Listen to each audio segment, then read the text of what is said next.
Чувак молоковозом перекрив дорогу возле церкви.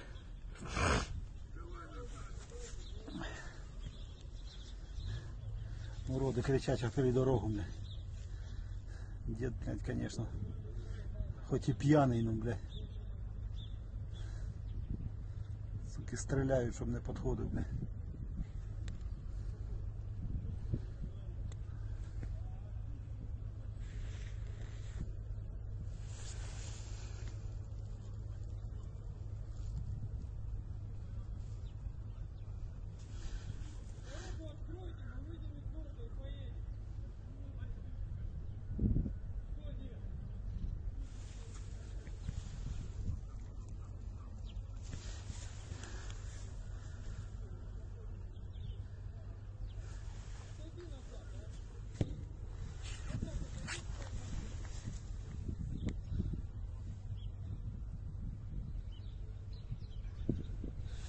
Дед, сука, под пули, блядь, лізе просто.